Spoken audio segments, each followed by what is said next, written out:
आज हम पढ़ रहे हैं कि आपकी जो बुक का क्लास 12 का जो इंग्लिश की बुक है, कौन सी बुक है ये? रेनबो। उसका है part number 6, topic lesson number 6 on reading in relation to literature. इसे कहा जा सकता है कि साहित्य के संबंध में पठन क्रिया पर विचार। पहले ये लाइन ही समझ में नहीं आई होगी, अर्थात कि किताबों को, अच्छे साहित्य को कैसे पढ़ना चाहिए या किस प्रकार के साहित्य को पढ़ना चाहिए, इसके बारे में जो विचार किया जाता है। Most of us don't know how to read. हम में से ज्यादातर को ये पता नहीं है कि हमें कैसे पढ़ना चाहिए। If you know how to read, यदि तुम ये पता चल जाए कि तुम्हें कैसे पढ़ना चाहिए, तो you don't know what to read. तो तुम्हें ये पता नहीं होता कि क्या पढ़ना चाहिए, कैसे पढ़ना चाहिए और क्या पढ़ना चाहिए। ये इस पे विचार करना बहुत ज्यादा जरूरी है, क्योंकि जितना भी लिटरेचर है, मोस्ट ऑफ उसमें 80% तो कचरा है। अच्छा लिटरेचर सिर्फ कितना परसेंट है? 20%। तो आपको क्या है कि यदि उस कचरे को अवॉइड करना है, उससे दूर करना है, तो आपको उस 100% में से आपको तो 20% ढूंढना है। 20% वो पता लगाना कि कौन सा लिटरेचर अच्छा है या बुरा है, तब जाके आप उस 20% तक पहुंच पाओगे। आज जो हम पढ़ने वाले इस लेसन में, ये पहला पैराग्राफ हम पढ़ेंगे, इसी संदर्भ में हम जिक्र करेंगे। देखिए, very few person know how to read. बहुत कम लोग जानते हैं कि कैसे पढ़ा जाए, हाउ टू रीड। कंसिडरेबल का मतलब होता है, देखिए,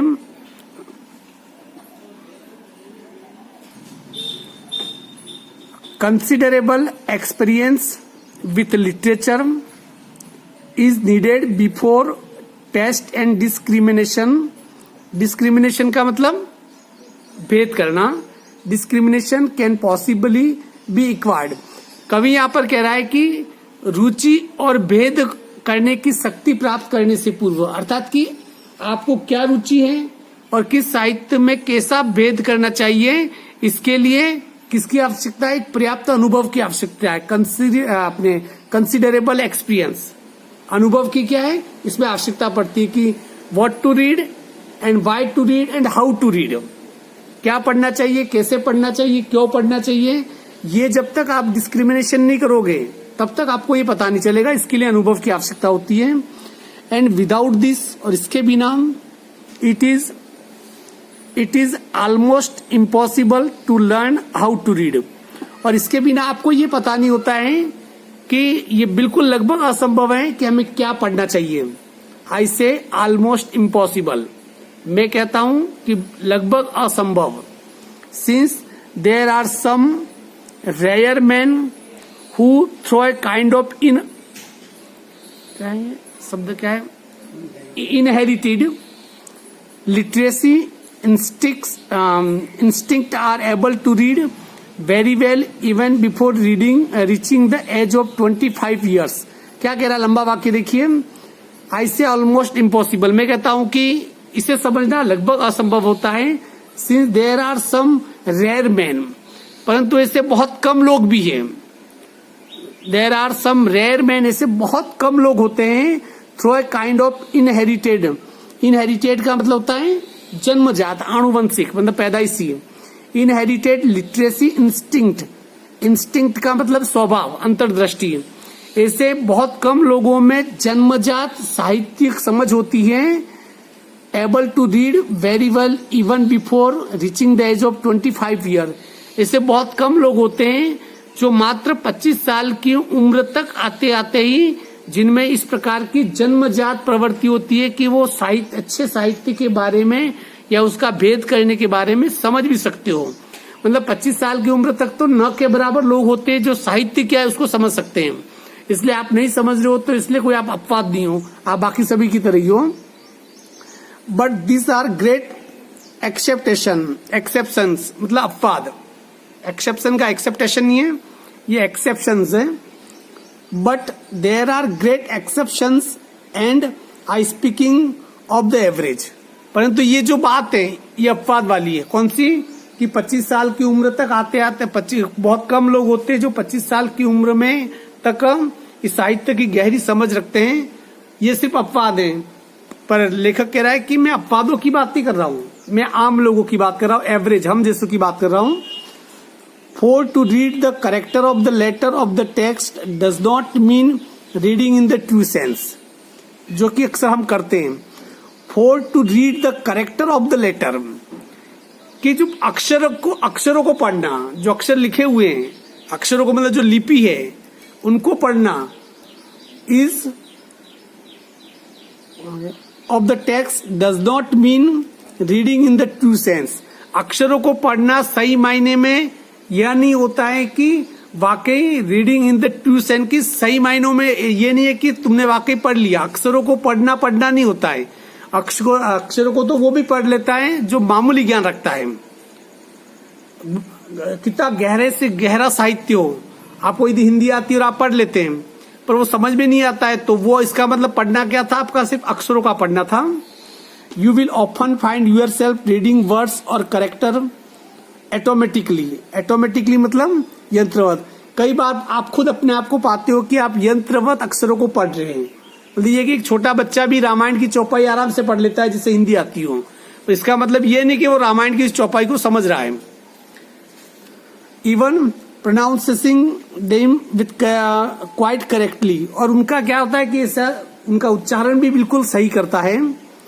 while your minds are occupied का मतलब होता है व्यस्त। Your mind are occupied with a total different subject. परंतु जिस समय आप उन अक्षरों को पढ़ रहे होते हैं उस समय आपका जो माइंड होता है किसी और चीज में व्यस्त होता है। आप खुद भी देखते हो, आप सिर्फ लेटर को पढ़ रहे हो, अक्षरों को पढ़ रहे हो, पर आपका ध्यान वहां पर प्रेजेंट नहीं है, तो आप 1 मिनट के बाद भूल जाओगे कि आपने क्या पढ़ा था। आपकी आंखों ने अक्षरों को पढ़ा था, but to read letter is not a reading in good sense. पर अक्षरों को पढ़ना ही, सिर्फ अक्षरों को पढ़ना ही एक सेंस वाली बात नहीं है। This mechanism of reading become all together automatic at the early period of life.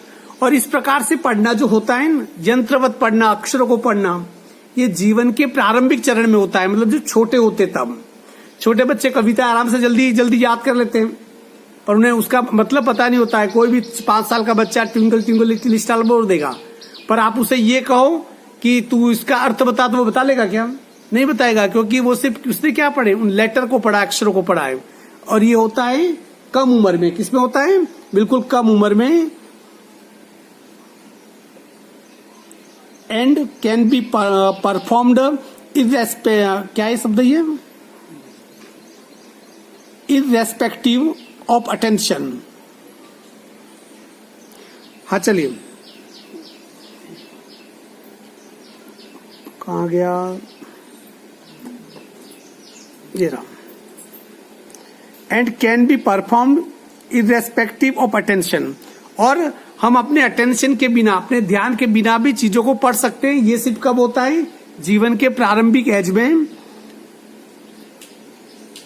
Neither can I call it reading to extract का मतलब अलग से निकालना, extract the narrative portion of a text from the rest simply from one's personal amusement. हाँ, neither can I call reading to extract the narrative portion of text from the rest simply for one's personal amusement, or in other words to read a book for the story। मैं उसे भी पढ़ना नहीं कहता हूं कि किसी किताब के अंदर से कोई मनोरंजन वाला टेक्स्ट निकालकर या उस किताब में कोई स्टोरी वाला भाग निकालकर यदि आप उसे ही पढ़ लो और बाकी को छोड़ दो, तो मैं उसे भी पढ़ना नहीं कहूंगा। Yet most of the reading that is done, the word is done in exactly this way। और परंतु दुनिया में ज्यादातर जो रीडिंग है, ज्यादातर लोगों का पढ़ना है, वो इसी प्रकार से होता है कि अच्छी किताब में से कुछ इसमें स्टोरी या मनोरंजन जैसी चीजें निकाल के हम पढ़ लेते हैं। ठीक वैसे ही जैसे कि घरों में अखबार आता है तो अखबार में जो उसमें मनोरंजक जो खबरें होते हैं वो तो हम पढ़ लेते हैं, बाकी को क्या करते हैं, छोड़ देते हैं। और दुनिया में ज्यादातर जो किताबें होती है लोग ऐसे ही पढ़ते हैं। Thousand of books are bought every year. हजारों किताबें प्रति साल खरीदी जाती हैं। एवरी मंथ, हर महीने। आई माइट इवन से एवरी डे, और यहाँ जहां तक मैं कहूंगा कि हर दिन हजारों किताबें खरीदी जाती हैं by people who do not read at all, और उन लोगों के द्वारा किताबें खरीदी जाती है जिनको यही पता नहीं होता है कि पढ़ा कैसे जाएं। एज दे कॉल इट, जैसा कि अक्सर लोग कहते हैं, इन 1 आवर और 2 hour eyes have passed over all the pages, जैसा कि अक्सर होता है घंटे 2 घंटे के लिए इन लोगों की जो होती है वो उसके ऊपर क्या होती है, उस किताब के ऊपर से सिर्फ नजरें गुजर जाती है। किताब में देख तू इधर उधर ध्यान देते टापे खा रही है तू। हाँ, they have been looking at, और वो सिर्फ किताबों के ऊपर उनकी नजरें गुजर जाती हैं।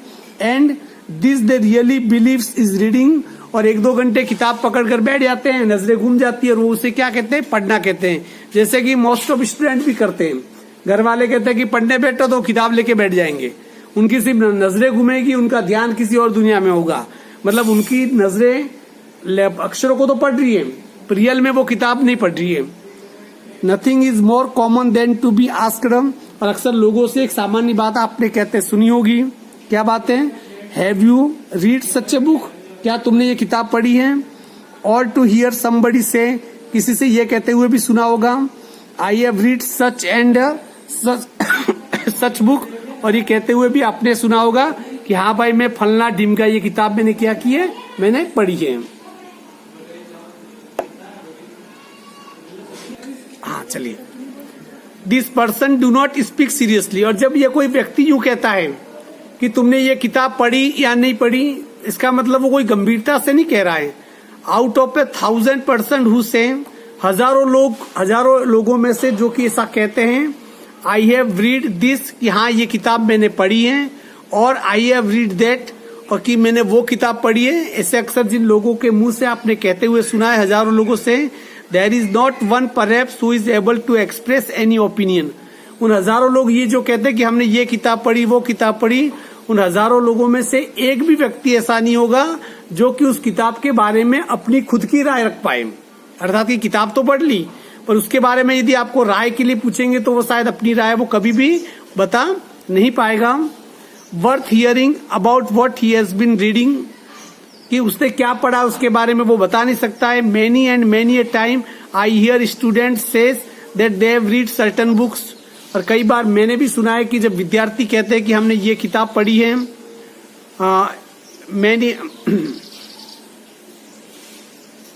But if I ask them some question regarding to book, जो विद्यार्थी कहते हैं कि हमने ये किताब पढ़ी है, यदि उस किताब के संबंध में यदि उन्हें ऐसी कोई बात यदि पूछी जाए तो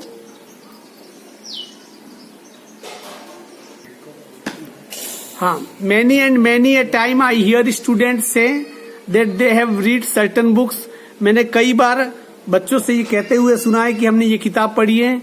but if I ask them some question regarding the books, पर जब उस किताब के संबंध में यदि मैं कुछ प्रश्न उनसे पूछूं, I find that they are not able to make any answer, और मैंने अक्सर देखा है कि तब वो उस किताब के संबंध में जब पूछे गए किसी भी प्रश्न का जवाब नहीं दे सकते हैं। और at best they will only repeat something that somebody else had said, और यदि वो जवाब दे भी दे तो वे उनके जवाब अक्सर ऐसे होते हैं जो जवाब की पहले किसी ने कह दिए हों या पहले किसी और ने कहे होंगे, उसी के रिपीटेड जवाब वो दे देता है।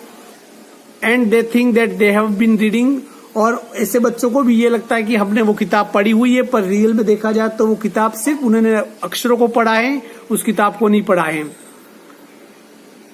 They have been but this is not peculiar, peculiar का मतलब अजीब, but this is not peculiar to students, पर ये विद्यार्थियों के लिए अजीब बात नहीं है। It is in all countries that the way that the great public devours book, और ये सिर्फ बच्चों के लिए नहीं, ये उन देशों के लोगों में भी जो कि किताबें निगल जाते हैं, डिवोर का मतलब निगलना होता है, पर जो किताब पढ़ने के आदी होते हैं। I would say that the difference between the great critic and the common person is cheaply, critic का मतलब आलोचक, क्या कह रहा है देखिए ये, I would say the difference between the great critic, जो महान आलोचक होते हैं उनमें, एंड कॉमन पर्सन, और जो मामूली लोग होते हैं हम जैसे लोग, उनके पढ़ने में क्या अंतर है। Person is chiefly that the great critic knows how to read, उनके बीच में क्या अंतर है। What is the differences between the great critic and the common people? उनके बीच में सिर्फ यही अंतर है कि जो महान आलोचक होते हैं ये जानते हैं कि किताब को कैसे पढ़ा जाए, how to read, that the common person does not, और कॉमन पर्सन होते हैं, व्यक्ति होते हैं, उन्हें ये नहीं पता है कि कैसे पढ़ा जाए। No man is really able to read a book who is not able to express any original opinion regarding the content of book. क्या कह रहा है देखिए, no man is really able to read a book, वो व्यक्ति जिसे कि कोई भी व्यक्ति उसे यही माना जाएगा कि ये किताब पढ़ने में समर्थ नहीं है अगर who is not able to express in original opinion. Original opinion का मतलब मौलिक विचार। जो व्यक्ति किसी भी किताब के बारे में, उस किताब के संबंध में अपने मौलिक विचार व्यक्त नहीं कर पाए, उस व्यक्ति के बारे में कभी भी ये नहीं कहा जा सकता है कि वो किताब पढ़ना भी जानता हो। क्लियर? एक पैसेज हमारा खत्म हो गया। दूसरा पैसेज अपन क्या करेंगे, कल पढ़ेंगे, क्योंकि लगातार बोलने से गला मेरा भी बैठ जाता है। सिर्फ इतना पैसेज, इसमें 15-20 लाइन है, इसे आप घर पे थोड़ा पढ़ के आओगे, ठीक है ना? चलो।